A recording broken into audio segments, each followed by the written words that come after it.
Hu Jintao was the paramount leader of China between 2002 and 2012.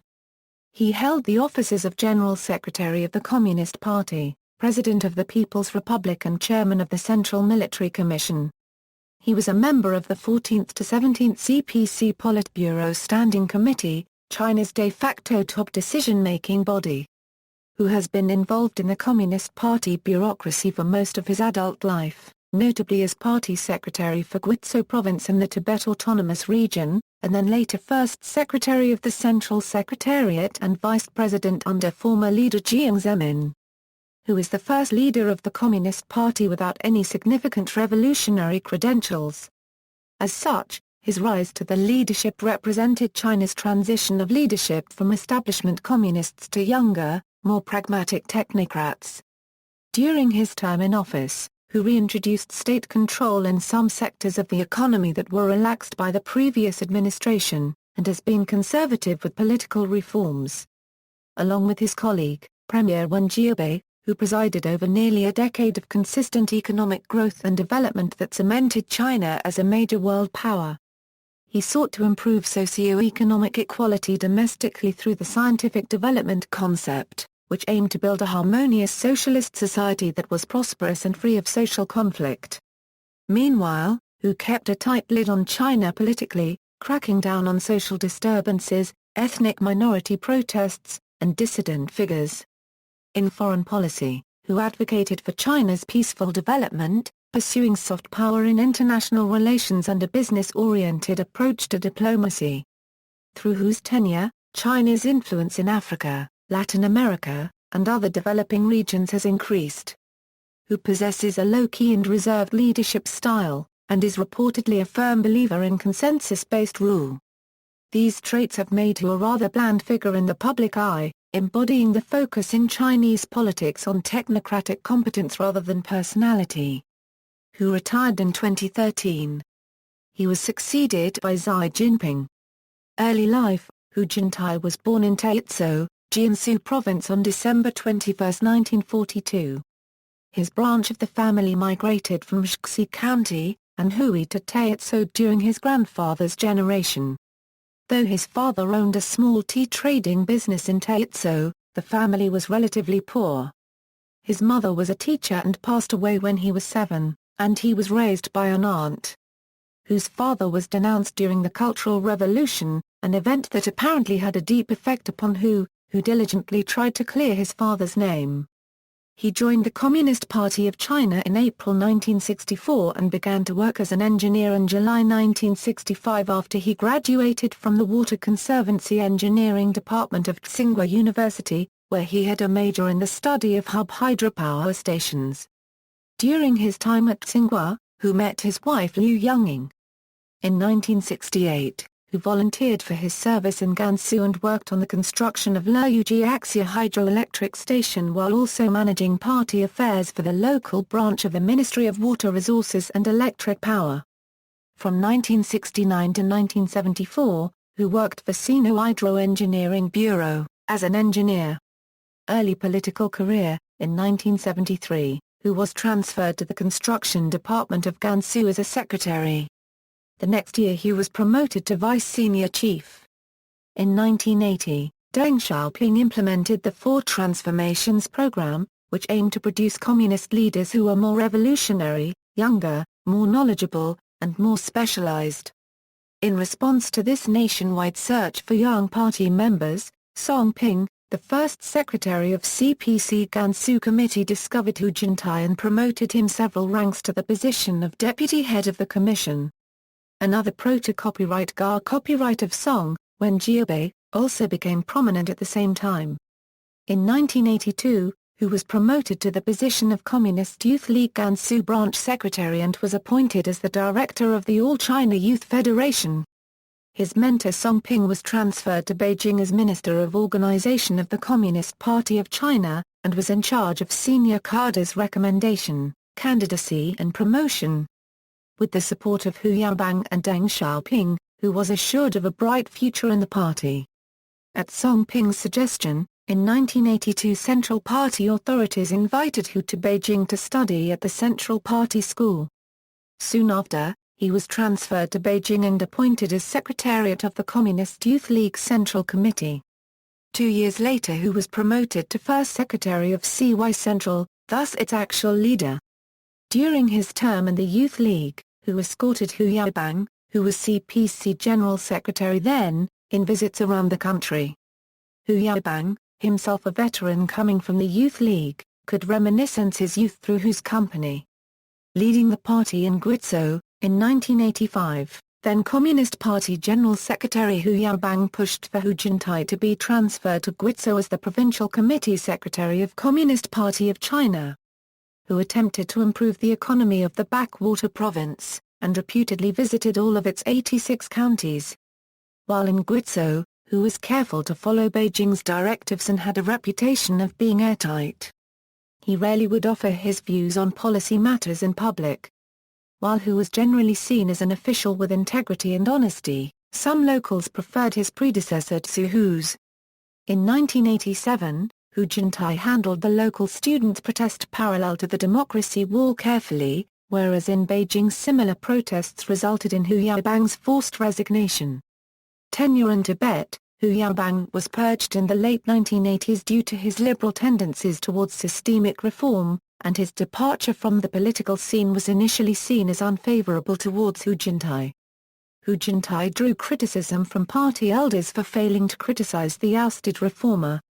In 1988, Hu was transferred to become Party Regional Committee Secretary of the Tibetan Autonomous Region, while also taking on the role of political commissar of the local People's Liberation Army units.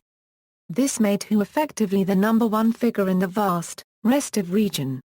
A number of Tibetans have long been opposed to government policy in the region. Unrest and ethnic conflict were brewing, particularly anti-Han Chinese sentiments among segments of ethnic Tibetan society. Minor clashes had been occurring since 1987, and when the scale of unrest grew, Hu responded with the deployment of some 1,700 People's Armed Police into Lhasa in February 1989 in an attempt to warn against further disturbance. Increased clashes culminated in serious rioting in Lhasa's core on March 5, 1989, 5 days before the 30th anniversary of the 1959 Tibetan uprising. What occurred after is a matter of dispute. Rioters accused the police of shooting them arbitrarily, and the police claimed that they had acted in self-defense. In addition, there was speculation that Hu delayed his orders to clamp down on the protesters until late into the evening, when the police chief was forced to act because the situation was spiraling out of control. The protesters were suppressed early into the next day, and Hu asked Beijing to declare martial law on March 8. Hu's role in the demonstrations and rioting on March 5 was never made clear. While it is general protocol that Hu must have at least implicitly approved the use of force against protesters, whether he actually gave orders throughout March 5 is a matter of debate. In addition, John Tkasik cites that Hu had been coordinating with the Xiongde military region for troops to be on full alert as the situation progressed.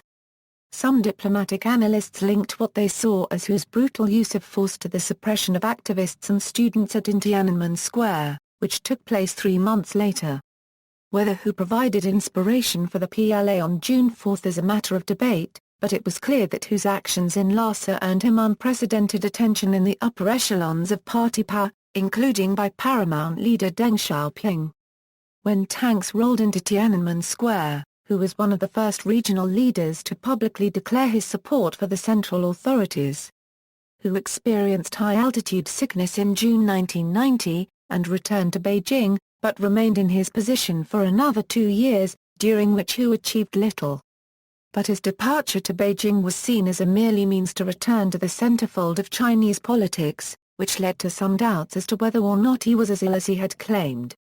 Candidacy. Before the opening of the 14th National Congress of the CPC in 1992, the party's senior leaders, including Deng and Chen Yun, were to select candidates for the Politburo Standing Committee to ensure a smooth transition of power from the so-called second-generation leaders to third-generation Communist Party of China leaders. Deng also proposed that they should consider another candidate for a further future transition, preferably someone under 50 to represent the next generation of leaders. Song, as the organization chief, recommended Hu as an ideal candidate for the prospect of a future leader. As a result, shortly before his 50th birthday, Hu Jintao became the youngest member of the 7-member Politburo Standing Committee, and the second youngest PSC member ever since the CPC took power in 1949.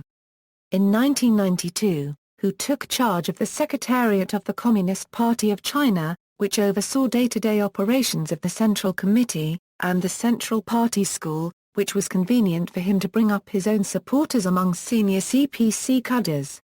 Hu was also put in charge of the ideological work of the CPC. Although Hu was considered heir apparent to Jiang, he always took great care to ensure that Jiang be at the center of the spotlight. In late 1998, Hu promoted Jiang's unpopular movement of the three stresses stress study, stress politics, and stress healthy trends giving speeches to promote it.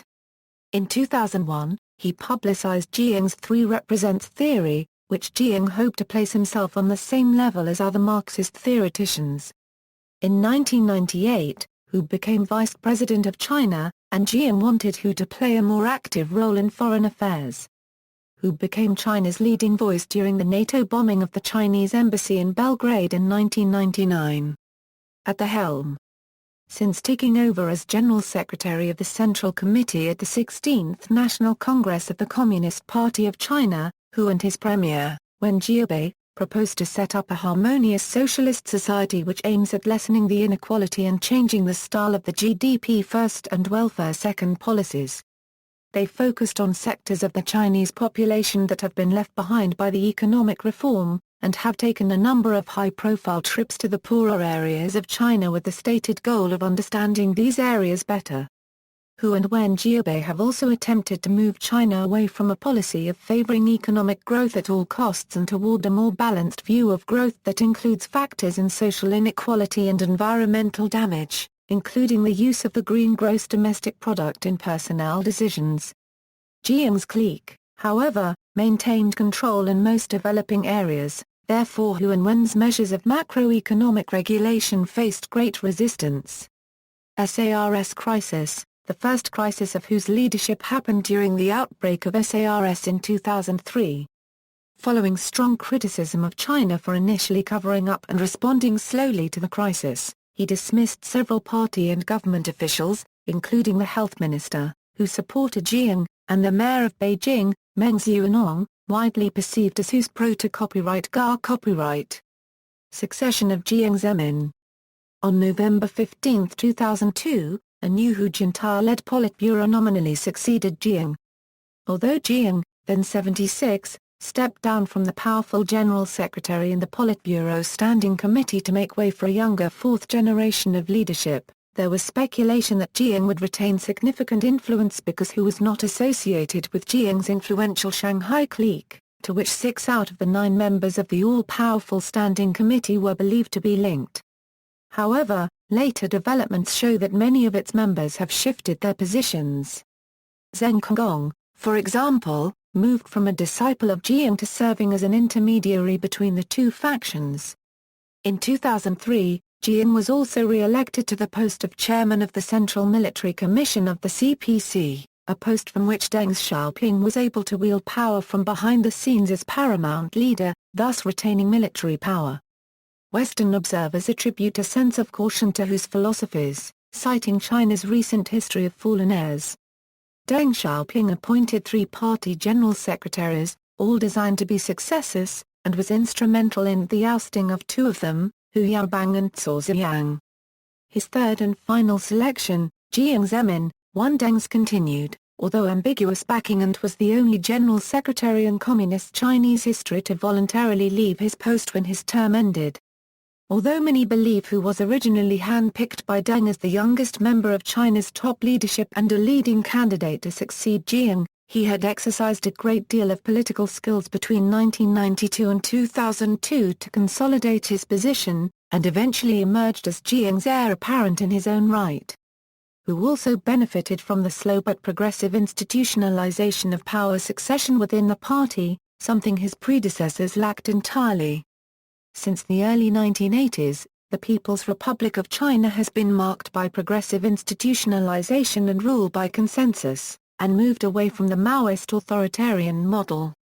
Although a Western-style legal institution and rule of law remained to be put in place, whose power succession was conducted in a fairly orderly and civil manner, which was unprecedented in Communist China's history. This trend is expected to continue and an institutionalized mechanism of power transition is expected to emerge, first perhaps within the party. In fact, it has been one of the party's stated major goals to create an orderly system of succession and mechanism to prevent informal rule and a cult of personality. The rivalry between Jiang and Hu after Jiang stepped down from his posts was, arguably, an inevitable product of China's tradition of succession. Some analysts argue that although Jiang has consolidated power by the time he retired, his ideological stature within the Communist Party remains shaky at best, thus Jiang had to buy time to ensure that his ideological legacy such as the three represents, is enshrined in China's socialism doctrine. Jiang resigned as chairman of the Central Military Commission in September 2004, his last official post.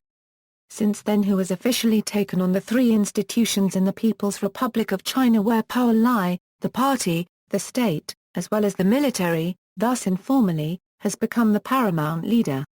Hu and Premier Wen Jiabei inherited a China wrought with internal social, political and environmental problems. One of the biggest challenges Hu faces is the large wealth disparity between the Chinese rich and poor, for which discontent and anger mounted to a degree which wreaked havoc on communist rule. Furthermore, the cronyism and corruption plaguing China's civil service, military, educational, judicial and medical systems sought to destroy the country bit by bit. In the beginning of 2006, however, Hu launched the 8 Honors and 8 Shames movement in a bid to promote a more selfless and moral outlook amongst the population. At the 17th CPC National Congress, Hu was re-elected as General Secretary of the Central Committee and Chairman of the CPC Central Military Commission on October 22, 2007. At the 11th National People's Congress, Hu was re-elected as President on March 15, 2008. He was also re-elected as chairman of the PRC Central Military Commission. Newsweek named Hu the second most powerful person in the world, referring to him as the man behind the wheel of the world's most supercharged economy. Forbes also named him the second most powerful person in the world. Hu was named the 2010 world's most powerful person by Forbes magazine. Hu has been listed 4 times on the Time 100 annual list of most influential people. Political positions, scientific outlook on development. Political observers indicate that Hu has distinguished himself from his predecessor in both domestic and foreign policy. Hu's political philosophy during his leadership is summarized by 3 slogans: a harmonious socialist society domestically and peaceful development internationally, the former aided by the scientific development concept, which seeks integrated sets of solutions to arrays of economic, environmental and social problems, and recognizes, in inner circles, a need for cautious and gradual political reforms. The scientific development doctrine has been written into the Communist Party and state constitutions in 2007 and 2008, respectively. The role of the party has changed, as formulated by Deng Xiaoping and implemented by Jiang Zemin, from a revolutionary party to a ruling party. Hu continues the party unregistered trademark S modernization, calling for both advancement of the party and its increasing transparency in governance.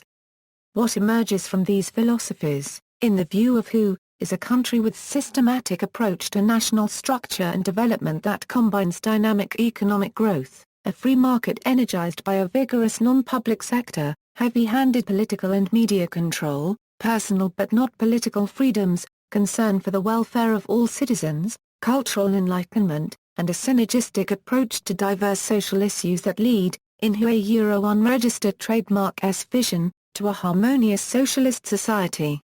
In the view of the Chinese government, these philosophies, which has created a new China model of governance, serves as a legitimate alternative to the West's democracy model, particularly for developing countries. In Hu a unregistered trademark S words, a harmonious socialist society should feature democracy, the rule of law, equity, justice, sincerity, amity and vitality. Such a society, he says, will give full scope to people's talent and creativity, enable all the people to share the social wealth brought by reform and development, and forge an ever closer relationship between the people and government. Who has even emphasized the potential of religious communities to contribute to economic and social development under the banner of a Euro-OE building a harmonious socialist society. A Euro-Western criticism of who, particularly regarding human rights, exposes his hypersensitivity to social stability but does not lay as much emphasis on his fresh commitment to address China Euro unregistered trademark's multifaceted social problems. Who a Euro unregistered trademark's pragmatic, non-ideological agenda has two core values: a Euro maintaining social stability to further economic development and sustaining Chinese culture to enrich national sovereignty. In domestic policy, he seems to want more openness to the public on governmental functions and meetings. Recently, China's news agency published many Politburo Standing Committee meeting details. He also cancelled many events that are traditionally seen as communist extravagances, such as the lavish send-off and welcoming back ceremonies of Chinese leaders when visiting foreign lands. Furthermore, the Chinese leadership under Hu is also focused on such problems as the gap between rich and poor and uneven development between the interior and coastal regions. Both party and state seem to have moved away from a definition of development that focuses solely on GDP growth and toward a definition which includes social equality and environment effects. In 2004, Hu gave an unprecedented showing and ordered all cadres from the 5 major power functions to stop the tradition of going to the Biadai seaside retreat for their annual summer meeting which, before, was commonly seen as a gathering of ruling elites from both current and elder cadres to decide China's destiny, and also an unnecessary waste of public funds. The move was seen by the Chinese public as symbolic of Hu's attitude towards corruption. In June 2007, Hu gave an important speech at the Central Party School that was indicative of his position of power and his guiding philosophies. In the speech, Hu used a very populist tone to appeal to ordinary Chinese, making serious note of the recent challenges China has been facing, especially with regards to income disparity. In addition, Hu noted the need for increased democracy in the country. Media control. Despite initial expectations that Hu was a closet liberal, Hu showed a fairly hardline approach to liberalization of the media. The media was given greater latitude in reporting many topics of popular concern, such as the 2008 Sichuan earthquake, as well as into malpractices at the local level.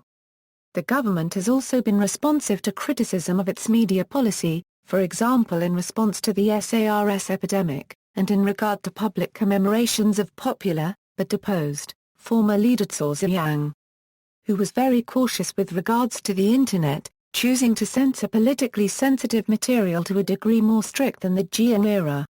In February 2007, Hu embarked on further domestic media controls that restricted primetime TV series to morally correct content. He objected to lowbrow programming including some reality shows on all Chinese TV stations, and listed 20 forbidden areas of coverage on news reporting. Taiwan. Early in his presidency, Hu faced an independence-supporting counterpart in then ROC President Chen Shui-bian. Chen called for talks without any preconditions, repudiating the 1992 consensus. Chen Shui-bian and his party had continued to express an ultimate goal of de jure Taiwanese independence, and made statements on the political status of Taiwan that the PRC considers provocative. Hu's initial response was a combination of soft and hard approaches. On the one hand, Hu expressed a flexibility to negotiate on many issues of concern to Taiwan. On the other hand, he continued to refuse talks without preconditions and remained committed to Chinese reunification as an ultimate goal. While Hu gave some signs of being more flexible with regard to political relationships with Taiwan, as in his May 17 statement, where he offered to address the issue of international living space for Taiwan, whose government remains firm in its position that the PRC will not tolerate any attempt by the Taiwanese government to declare de jure independence from China. After the re-election of Chen Shui-bian in 2004, whose government changed tactics. whose government has conducted a no-contact policy with Taiwan due to Chen Shui-bian and the DPP's independence leanings and repudiation of the 1992 consensus. The government maintained its military build-up against Taiwan, and pursued a vigorous policy of isolating Taiwan diplomatically. In March 2005, the anti-secession law was passed by the National People's Congress, formalizing non-peaceful means as an option of response to a declaration of independence in Taiwan. Whose government increased contacts with the Kuomintang, its erstwhile foe in the Chinese Civil War, and still a major party in Taiwan. The increased contacts culminated in the 2005 Pan-Blue visits to mainland China, including a historic meeting between Hu and NKMT chairman Lian Chan in April 2005. This was the first meeting between the leaders of the two parties since the conclusion of World War II. On March 20, 2008, the Kuomintang under Ma Ying-jeou won the presidency in Taiwan, and a majority in the legislative yuan. Thereafter Hu immediately turned to a more soft diplomatic approach and opened the way to a thaw in relations between the two sides. A series of historic meetings between the CPC and KMT have followed. On April 12, 2008, Hu Jintao met with Taiwan's Vice-President-elect Vincent Hsiao in the latter's role as chairman of the Cross-Strait Common Market Foundation during the Boei Forum for Asia. On May 28, 2008, Hu met with KMT chairman Wu Po-xiang, the first meeting between the heads of the CPC and the KMT's ruling parties. During this meeting, Hu and Wu agreed that both sides should recommence official dialogue under the 1992 consensus that, both sides recognize there is only one China, but agree to differ on its definition. Wu committed the new government in Taiwan against Taiwanese independence.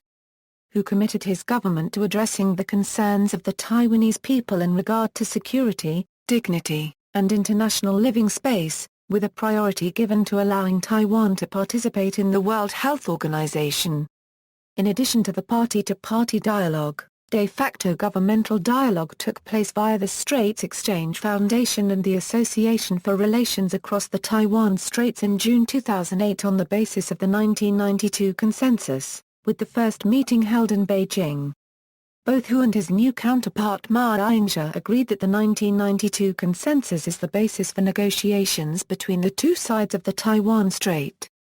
On March 26, 2008, Hu Jintao held a telephone talk with then U.S. President George W. Bush, in which he became the first Chinese leader to officially recognize the 1992 consensus. After several months of negotiations, in December 2008, the two sides agreed on the resumption of the three links, that is, a reopening of mail, trade, and direct air links between the two sides. Relations have been cordial since between the two sides, and trade increased immensely, culminating in the signing of the Preferential Trade Agreement (ECFA) in 2010. Moral guidance: in response to the great number of social problems in China, in March 2006, Hu Jintao released the 8 Honors and 8 Shames as a set of moral codes to be followed by the Chinese people, and emphasized the need to spread the message to youth. Alternatively known as the 8 Honors and Disgraces, it contained 8 poetic lines which summarized what a good citizen should regard as an honor and what to regard as a shame. It has been widely regarded as one of Hu Jintao's ideological solutions to the perceived increasing lack of morality in China after Chinese economic reforms brought in a generation of Chinese predominantly concerned with earning money and power in an increasingly frail social fabric. It has become a norm for Chinese communist leaders to make their own contributions to Marxist theory. Whether this is Hu's contribution to Marxist theory is debatable, but its general reception with the Chinese public has been moderate. Its promotion, however, is visible almost everywhere, in classroom posters, banners on the street, and electronic display boards for the preparation of the 2008 Olympics, and World Expo 2010 in Shanghai. The codes differ from the ideologies of his predecessors, namely, Jiang's 3 represents, Deng Xiaoping theory, and Mao Zedong thought, in that the focus, for the first time, has been shifted to codifying moral standards as opposed to setting social or economic goals. Legacy: most external observers agree that Hu presided over a decade of consistent economic growth, led China through the storm of the global financial crisis relatively unscathed, and increased China's international stature immensely. The Hu administration is also credited with modernizing China's infrastructure, the launch of China's first manned space probe, and the success of two international events, the 2008 Beijing Olympics and the 2010 Shanghai Expo. In addition, Hu's soft approach to Taiwan, coinciding with the election of a Kuomintang government in Taipei, was credited for having improved relationship between mainland China and Taiwan. Trade and contact between the two sides increased significantly during Hu's tenure. In addition, Hu and Premier Wen Jiaobei's populist policies have resulted in the elimination of agricultural taxes for farmers, more flexible policies towards migrant workers living in cities, more balanced development between the coastal regions and the hinterlands, enforcing minimum wage in cities and the promotion of sustainable and affordable housing developments. Generally speaking, these policies have been well received by the Chinese public. In foreign policy, Hu's critics say that his government has been overly aggressive in asserting its new power, overestimated its reach, and raised the ire and apprehension of various neighbors, including Southeast Asian countries, India, and Japan. Such policies are also said to be provocative towards the United States. Domestic critics, including the country's elites, intellectuals, and particularly dissidents, point to various shortcomings of the Hu administration and his failure in implementing his signature socialist harmonious society policy. They cite, for example, that China's internal security budget has exceeded its military budget during Hu's tenure as protests and other mass incidents continued to increase across the country. China's Gini coefficient has climbed to 0.47 by 2010, indicating a potentially unsustainable gap between the rich and the poor.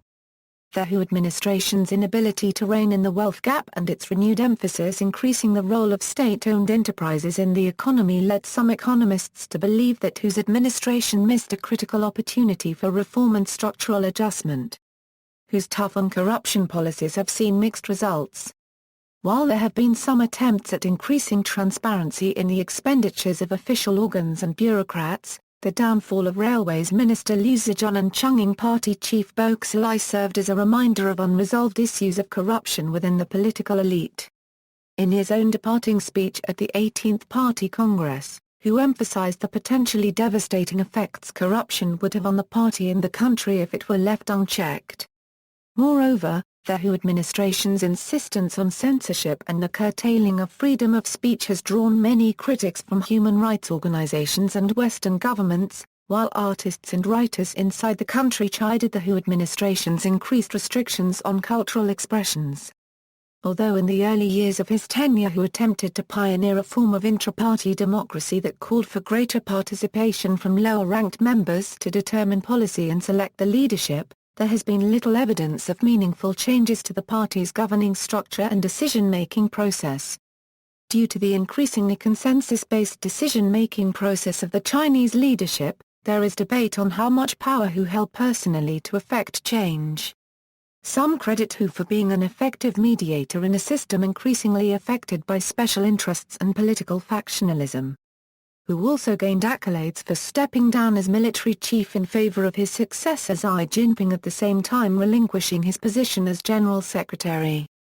This was seen as a message to the establishment and Jiang Zemin that elders should retire according to protocol and avoid meddling in the affairs of their successors. Personal life: Hu is married to Liu Yongying, whom he met at Tsinghua University when they were studying there. They have two children together, Hu Haifeng and Hu Haiqing. Unlike Wen Jiabei, the premier, he has never granted a public one-on-one interview as of 2007. He has been noted for his liking for table tennis and ballroom dancing. Hu is also said to possess a photographic memory that became evident in his high school days. Notes. References. Nathan, Andrew J. Gilley, Bruce. China's New Rulers, The Secret Files. New York, The New York Review of Books. ISBN A1-59017-072-5, Taiwan. Encyclopædia Britannica 2008. Encyclopædia Britannica Online School Edition August 12, 2008. APA style, Taiwan in Encyclopaedia Britannica. Retrieved August 12, 2008, from Encyclopaedia Britannica Online School Edition, external links. Hu Jintao calls for upholding Marxism, Hu Jintao's Political Philosophies and Policies by Dr. Robert Lawrence Kuhn, China's Leader Shows His Stripes 2005 BBC article arguing Hu more hardline than he initially appeared, Requiem for Reform. Cao Ziyang's vision of political change in China dims as Hu Jintao hardens the party line.